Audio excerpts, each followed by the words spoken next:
Hello students, I again welcome you to my YouTube channel CA Romil Jain and this side Romil Jain sir with you। आज बेटा मैं ये video जो आपको बना रहा हूँ ना, वैसे तो आपके क्वाइट मेरे को अच्छे कमेंट्स मिलते रहते हैं कि सर आप लोग काफ़ी रेगुलर बेसिस पे मेरे चैनल पढ़ भी रहे हो। मेरे को 12th अकाउंट्स का बहुत सा रिस्पॉन्स मिल रहा है, 11th अकाउंट्स में काफ़ी स्टूडेंट्स मेरे साथ जुड़ चुके हैं। और ये वीडियो मैं आपको मेनली कुछ बहुत इंपॉर्टेंट सजेशन दूंगा इस वीडियो के अंदर बेटा। और क्योंकि अभी लॉकडाउन का टाइम है तो बहुत सारे स्टूडेंट का एक चीज को लेकर क्वेरी आती है कि सर हम लोग कौन कौन सी बुक्स रेफर करें, ठीक है ना, कि हम लोग कौन कौन सी रेफरेंस बुक्स हम लोग लाएं 11th के अंदर 12th के अंदर जो हमारे सब्जेक्ट है अकाउंट्स, इको, बिजनेस स्टडीज या अगर कुछ बच्चे मैथ सॉल्व कर रहे हैं, ठीक है ना। बेटा ये वीडियो एंड तक देखना, मैं आपके सारे डाउट्स क्लियर कर दूंगा और आपको बहुत अच्छी अच्छी चीजें बताऊंगा जिससे आपको सारे कंसेप्ट क्लियर हो जाएं कि हमको बुक्स कौन कौन सी रेफर करनी है और क्यों रेफर करनी चाहिए, ठीक है ना। सबसे पहले वीडियो स्टार्ट करने के पहले मैं आपको एक चीज बताता हूं, मेरा किसी भी बुक स्टोर वाले से या किसी पब्लिशर से कमीशन सेट नहीं है। आप ऐसा नहीं सोचना कि हाँ सर आप उन बुक को रेफर कर रहे हो क्या आपको वो कमीशन देते हैं, बेटा ऐसा कुछ भी नहीं है, ठीक है ना। ना तो मैं काम करता हूं इन चीजों के लिए, ना मैं कभी आपको गलत रेफरेंस दूंगा इस चीज को लेकर, ठीक है ना। मैं आपको है ना दो तीन चीज बताता हूं कि जैसे है ना, मैं सबसे पहले 11th क्लास के स्टूडेंट की बात करता हूं और अगर 12th वाले बच्चे मेरा वीडियो देख रहे हैं ना तो आप भी ये बात जरूर सुनना, ठीक है ना। अगर मैं 11th क्लास की बात करता हूं ना तो 12th वाले जो बच्चे अभी 11th जो अभी 12th के अंदर आए उनको एक चीज जरूर क्लियर होगा कि 11th के अंदर कहीं ना कहीं उन्होंने लापरवाही करी है कुछ बच्चों ने। मैं सबकी बात तो नहीं करता हूं, ठीक है ना, क्योंकि मैं जब पढ़ाता हूं ना तो काफी बार मेरे पास ऐसे ऐसे डाउट्स आते हैं जिनके अंदर बेसिक्स क्लियर नहीं है, ठीक है। कोई बात नहीं, बट 12th के अंदर आप फिर भी बेसिक्स क्लियर कर सकते हो, ठीक है ना। बट 12th के बाद आप सोचो कि हम लोग अपने बेस को क्लियर कर देंगे तो फिर बहुत डिफिकल्ट आता है, ठीक है ना। 11th एक ऐसी क्लास होती है ना which is a root class, और अगर आप 11th में अच्छे से ध्यान नहीं दोगे ना पढ़ाई के अंदर तो हमेशा ध्यान रखना आपको दिक्कतें आगे आनी ही है। कॉमर्स एक ऐसी स्ट्रीम है जिसका फाउंडेशन बेस क्लास 11th है, तो आप जितना अच्छा अपना 11th क्लास को करोगे ना उतना आप ज्यादा आगे अच्छा कर पाओगे, ठीक है ना। नो मैटर, कोई फर्क नहीं पड़ता अगर आप 10th तक एक एवरेज स्टूडेंट हो या आप 10th तक एक बहुत एक्स्ट्रा ऑर्डिनरी स्टूडेंट हो, बट 11th के अंदर मैं आपको 100% श्योरिटी देता हूं अगर आप एवरेज मीडियोकर स्टूडेंट भी हो ना, you have again opportunity to rise up yourself in commerce stream. Commerce में ये सबसे बड़ी फीचर्स है। मैं मेरी बात करूंगा ना तो मैं अगर तुमको मेरे 10th के परसेंटेज बताऊंगा तुमको लगेगा सर आपके इतने कम परसेंट थे। Then also I completed my CA CS और बहुत अच्छे से कंप्लीट किया और आज मैं पढ़ा भी रहा हूं स्टूडेंट्स को, ठीक है ना। मैं अगर मैं 10th के परसेंट बताता हूं बेटा मात्र 58% थे मेरे 10th क्लास के अंदर, but again I am able to do good क्योंकि मेरे को 11th से बहुत प्रॉपर गाइडेंस मिली थी। तो ये मैं तुम लोगों को वीडियो इसलिए दे रहा हूं ताकि तुमको बहुत प्रॉपर गाइडेंस रहे 11th 12th के अंदर। आपका 11th में कंसेप्ट क्लियर नहीं हुआ, 12th वाले स्टूडेंट्स अभी भी इंप्रूव करते हैं, मैं इंप्रूव कर सकते हैं। मैंने कुछ वीडियो ऐसे बना के डाल रखे हैं 12th वाले स्टूडेंट्स के लिए कि जिनका थोड़ा बेस वीक है, अगर वो वीडियो को देखोगे तो आपका काफी कुछ चीजें क्लियर हो जाएगी, ठीक है ना। अब अगर मैं बात करता हूं कौन कौन सी रेफरेंस बुक पे जाना चाहिए, तो मैं आपको जो बुक्स रेफर करूंगा ना वो मेरे पिछले 8 से 9 टीचिंग एक्सपीरियंस के, और मैं आपको मेरा प्रोफाइल बताता हूं, मैं सीए फाइनल लेवल पे ही पढ़ाता हूं, ठीक है ना। तो 11th 12th के अंदर जो मैं बुक्स रेफर कर रहा हूं, आप आपके स्कूल वाले कोई बुक फॉलो करें बट आप मेरे चैनल पे वो बुक जरूर फॉलो करना जो मैं आपको बता रहा हूं, स्पेशली पेपर अकाउंट्स के लिए, तो ठीक है ना। अकाउंट्स के लिए इसलिए ना क्योंकि पता है अकाउंट्स एक बहुत बेस पेपर है और अगर तुम उस पेपर को बहुत अच्छा करोगे ना, मतलब मैं तुमको अगर एक बहुत सिंपल एग्जांपल बताऊं, कॉमर्स के अंदर अकाउंट्स एक ऐसी चीज है ना जिसके ऊपर 80% ऑफ कॉमर्स आपका डिपेंडेंट है। अगर आपने अकाउंट्स बहुत अच्छा कर लिया ना, अगर आपका अकाउंट्स बहुत अच्छा हो गया और मान लो मैं कहता हूं लेट से आपने बिजनेस स्टडीज इको में वीक भी रह गए तो भी आपका एक बार काफी कुछ काम हो जाता है, क्योंकि आपका 80% of the segment of the commerce, आप आगे जो भी पेपर पढ़ोगे ना, जैसे एग्जांपल समझो आप आगे टैक्स पढ़ोगे, आप कॉस्टिंग पढ़ोगे, आप फाइनेंशियल मैनेजमेंट पढ़ोगे, ठीक है ना, या आप कुछ भी करो, मैं ऐसा नहीं बोलता हूं सीए करना हो या आप कुछ भी करोगे, मतलब आप अगर और कुछ नहीं तो अकाउंटिंग का काम तो कर सकते हो ना कॉमर्स लेकर के, तो हर जगह अकाउंट्स तो आपको बहुत अच्छे से परफेक्ट क्लियर होनी चाहिए। और 11th क्लास एक बेस क्लास है जिसमें आपको बहुत अच्छे से क्लियर करना है कंसेप्ट को। अब ये बात आती है सर हम कौन कौन सी बुक्स रेफर करें, मैं आपको कुछ बुक्स बता रहा हूं। सबसे पहले मैं क्लास 11th और 12th लगभग वो ऑथर तो दोनों तरफ कॉमन है। बेटा एक चीज ध्यान रखना, आप लोग बहुत से समझ लेना, एनसीईआरटी तो हमको रेफर करना ही है। एनसीईआरटी इसलिए क्योंकि देखो हमको पढ़ाई तो करनी है देखो, बट अल्टीमेट हमको अच्छे मार्क्स भी लेके आने। आपसे वैसा नहीं कह सकते कि सर बेस बनाने के लिए तो फिर मैं आपको बोलूं कोई बहुत हाई लेवल का ऑथर की बुक रेफर करो, वो मैं सजेस्ट नहीं करता हूं। तो अपने को एक चीज ध्यान रखना है कि अपने को मार्क्स के साथ साथ अपने कंसेप्ट भी स्ट्रॉन्ग करने। तो मार्क्स के लिए तो पता है अगर आप बोर्ड में बहुत अच्छे मार्क्स लाना चाहते हो ना तो एनसीईआरटी तो आपको रेफर करना है। और एनसीईआरटी के साथ में अब कौन सी बुक रेफर कर रहा है, तो वो अगर मैं पेपर बाय पेपर तुमको समझाता हूं मैं, ठीक है ना। मैं सबसे पहले 11th और 12th के पेपर आ जाता हूं मैं अकाउंट्स के ऊपर कि अकाउंट्स में हमको कौन सी बुक रेफर करनी चाहिए। अब अकाउंट्स के अंदर जो बेस्ट बुक है, मतलब मैं पूरा आंख बंद करके, और लगभग 70 to 80% part of India book चलती है। मेरे को नहीं पता 20% ऑफ पार्ट में वो बुक क्यों नहीं चलती है, वो जबकि वो इतनी परफेक्ट और लेटेस्ट अपडेटेड बुक है। मेरे ख्याल से आप सब लोग नाम, अगर जो बच्चे पढ़ रहे हैं नाम समझ गए होंगे मैं कौन सी बुक के नाम ले रहा हूं। द बेस्ट बुक, आंख बंद करके पढ़ने वाली बुक है TS Grewal. This is one of the finest author of class 11th and 12th accountancy. इससे अच्छा ऑथर तुमको मिल ही नहीं सकता है। मैं तुमको 101 नहीं, मैं तुमको यहाँ 200% बेट करके बोल रहा हूं। मैंने काफी जगह देखा है, कुछ स्कूल एससी शर्मा जैसी बुक चलाते हैं। मतलब I am fed up with those school. वो क्यों चलाते हैं मैं आपको स्ट्रेट अवे बताता हूं। हो सकता है क्या पता वो क्यों चलाते हैं, देखो मैं कुछ कमेंट नहीं करता हूं, but I don't refer that book. मैं आपको जो सबसे बेस्ट बुक रेफर करता हूं 11th और 12th के लिए, आपको मैं टीएस ग्रेवाल, और टीएस ग्रेवाल अगर नहीं रेफर करो तो डीके गोयल कुछ हद तक ठीक बुक है। मतलब मैं अगर रेट करूंगा ना तो this is my first preference and this is my second preference. इसके अलावा और कोई बुक रेफर मत करना। तुम्हारे स्कूल में जो भी बुक चलती है वो ठीक है, बट मैं आपको बेस्ट सजेशन दूंगा ग्रेवाल। और इसमें बेटा लेटेस्ट एडिशन लेना हमेशा। बुक के मामले में कंजूसी मत करना, पुराने वाला एडिशन ले लिया उससे पढ़ लिया, है ना। हमेशा बुक लेटेस्ट एडिशन रेफर करना चाहिए, ठीक है। ताकि जैसे अभी मैं आपको बताता हूं, अभी एमसीक्यू पैटर्न पे क्वेश्चंस आ चुके हैं। 11th के अंदर भी एमसीक्यू है, 12th के अंदर भी एमसीक्यू है। वो सिर्फ ग्रेवाल में अपडेटेड है, हो सकता है कहीं डीके गोयल में अपडेटेड हो। तो 11th अकाउंट्स और 12th अकाउंट्स के लिए the best book is TS Grewal. मतलब मैं पूरा आंख बंद करके तुम इस बुक के ऊपर ट्रस्ट कर सकते हो। तुम अगर ये बुक अच्छे से कर लोगे तो आप 100% बोर्ड के अंदर काफी अच्छा कर सकते हो। तुमको और कुछ भी देखने की जरूरत नहीं है इस किताब के अलावा, ठीक है ना।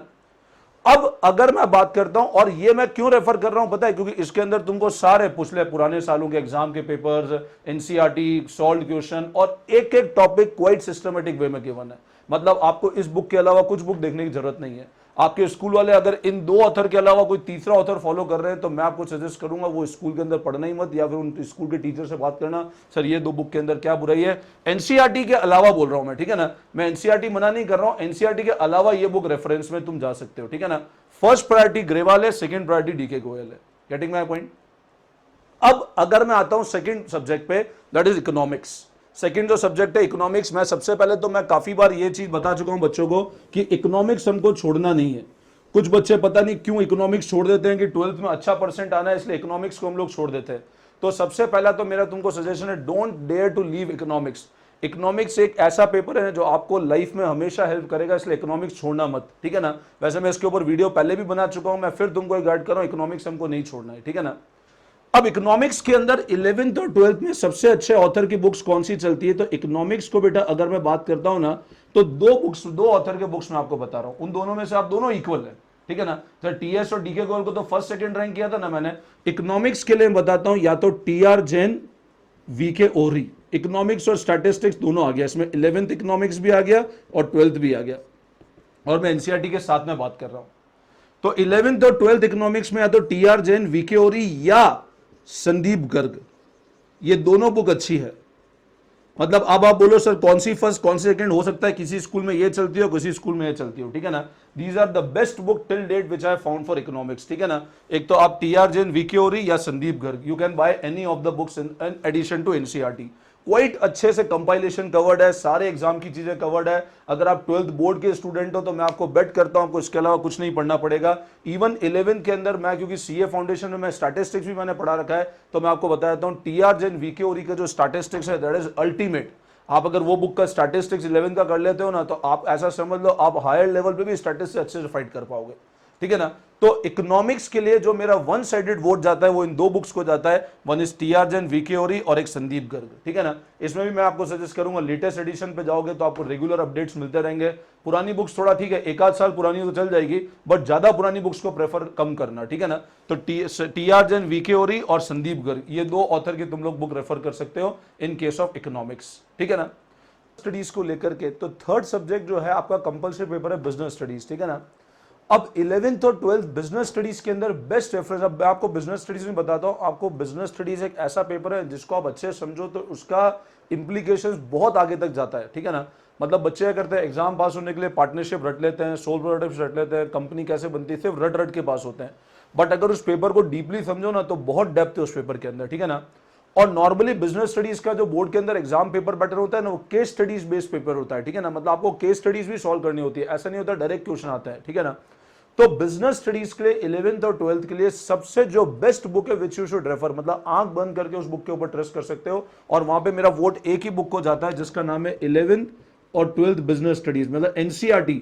ये सारी बुक्स ध्यान रखना इन एडिशन टू एनसीईआरटी है, जिसका नाम है पूनम गांधी, ठीक है ना। This is one of the best book for 11th and 12th business studies, जिसमें आपको प्रॉपर थ्योरी और proper case studies paper pattern आपको मिल जाएगा, ठीक है ना। तो अकाउंट्स के अंदर हमको जो फर्स्ट प्रायोरिटी है वो हमारा टीएस ग्रेवाल है। इको के अंदर दोनों बुक रेफर कर सकते हो आप, टीआर जैन वीके ओरी पे जा सकते हो, संदीप गर्ग पे जा सकते हो।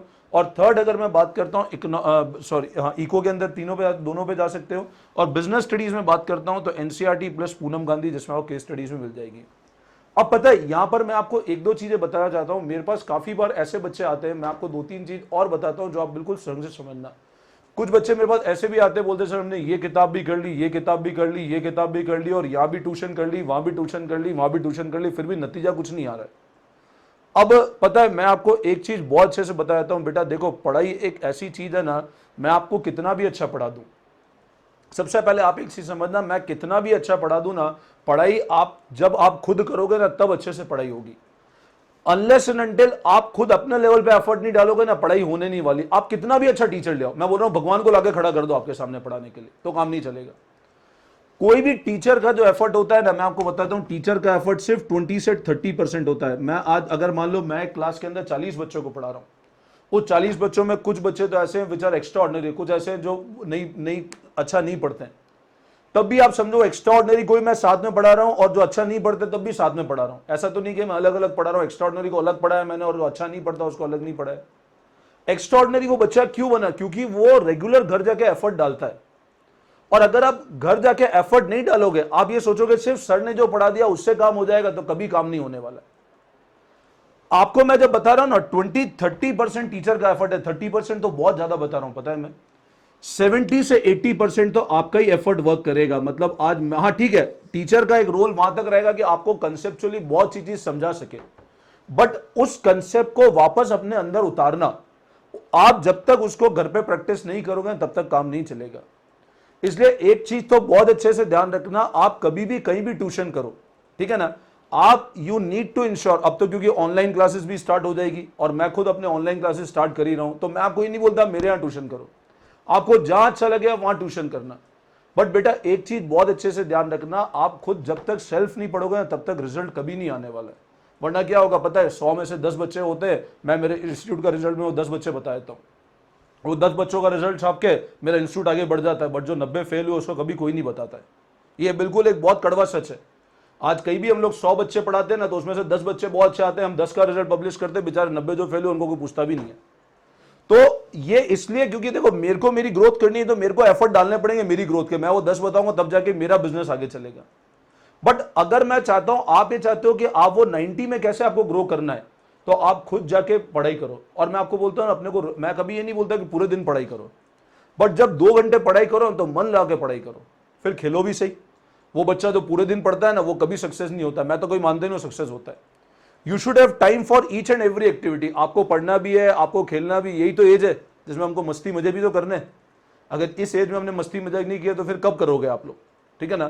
तो आज मैं बताऊं ना, मैं पूरे दिन कभी काम नहीं करता हूं, मेरे को भी थोड़ा 2-3 घंटे मैं वॉक करने जाता हूं, मैं अपना हेल्थ का ध्यान देता हूं, मैं अपने आप को रिलैक्स करता हूं। तो वही मैं तुम्हारे साथ बोलूंगा कि आप पूरे दिन पढ़ाई मत करो, बट 2-3 घंटे जब पढ़ाई करो तो अच्छे से मन ला के पढ़ाई करो। अब क्योंकि अभी लॉकडाउन सिचुएशन है, तो काफी बार 11th के बच्चे अभी तक बहुत ज्यादा सीरियस हुए नहीं है पढ़ने में, उनको ही मैं एक बहुत इंपॉर्टेंट मैसेज देना चाहता हूं। देखो बच्चों, ये तो डेफिनेट सी बात है, भले ही जुलाई अगस्त सितंबर कभी भी सेशन खुले, बट जितना लेट होगा प्रेशर तुम्हारे ऊपर उतना ही बढ़ेगा। आज तुम ऐसा सोचो स्कूल के कोर्स कम हो जाएंगे, स्कूल का कोर्स कम हो गया, बट लाइफ तो कम नहीं, लाइफ में तुमको पढ़ना ही ना वो चीज, उसमें अपना ही लॉस है। इसलिए आप धीरे धीरे पढ़ाई स्टार्ट करते जाओ। मैं तुमको ये नहीं बोलता हूं नहीं, क्योंकि ऑब्वियस ही बात है एक दिन के अंदर सब नहीं पढ़ सकते हो, बट आप धीरे धीरे पढ़ाई चालू कर दो। और अगर कॉमर्स एज ए स्ट्रीम लिए तो अकाउंट्स पे अपनी ग्रिप इतनी परफेक्ट बना लेना, तो आप कभी लाइफ में दिक्कत नहीं आएगी आपको। और अकाउंट्स तुम्हारा डामाडोल हो गया तो फिर भगवान ही तुम्हारा मालिक रहेगा। मैं बता रहा हूं ना, मैं 12th में जब प्रैक्टिकली बच्चों को पढ़ाता हूं ना, मेरे को इतनी दिक्कत आती है क्योंकि 11th का कंसेप्ट क्लियर नहीं है। बच्चों को डेबिट क्रेडिट करना नहीं आता है कि डेबिट कब करना है, क्रेडिट कब करना है, कोई एंट्री कैसे क्रिएट होती है, कैसे क्लोज होती है, तो वहां जाके फिर बहुत प्रॉब्लम आती है पढ़ाने के अंदर। तो 11 के स्टूडेंट को तो मेरा एक बहुत क्लियर मैसेज है, अभी तुम्हारे पास टाइम है, make your concept so strong, ठीक है ना, ताकि आप अपने आप को बहुत अच्छे से एक्सेल कर पाओ कॉमर्स फील्ड में, ठीक है। और अगर 12th के आप स्टूडेंट हो तो अभी भी तुम्हारे पास टाइम है, तुम अपने आप को रिकवर कर सकते हो, जो पुराने बेस तुम्हारे क्लियर नहीं है, मैं आपको ऐसे वीडियो बना के दे दूंगा जिसमें आपका बेसिक्स क्लियर हो जाए, ठीक है ना। तो with this note I will like to wish you best of luck, बहुत अच्छे से पढ़ाई करो, जहां भी डाउट हो मेरा व्हाट्सअप नंबर मैंने आपको सबको दे रखा है, मेरा नंबर 9929411361 है, मेरा नाम सीए रोमिल जान है। जहां भी तुमको डाउट हो मेरे को डायरेक्ट आप फोन करो, आपको जहां दिक्कत आती है I will try my best to help you out, ठीक है ना। करियर हाइट्स का ऐप है, अगर आप ऐप इंस्टॉल नहीं किया तो वो आप ऐप इंस्टॉल कर लो। हम लोग बहुत जल्द 11th का एक क्लासेस स्टार्ट करेंगे और बहुत नॉमिनल फी पे स्टार्ट करेंगे ऑनलाइन लाइव क्लासेस, ठीक है ना, जिससे आप जहां भी जिस सिटी के अंदर लोकेटेड है आपको रेगुलर बेसिस पे रिकॉर्डेड और लाइव दोनों क्लासेस मिलेगी और प्रॉपर टेस्ट के साथ और प्रॉपर कंसेप्चुअल, ठीक है ना। आपका ऑफलाइन जितना अच्छा नहीं होगा उतना मैं ऑनलाइन सिस्टम आपका बहुत अच्छे से क्लासेस आपका बता दूंगा मैं, ठीक है ना। तो with this note I wish you all the best and best of luck to all of you. Thank you all of you.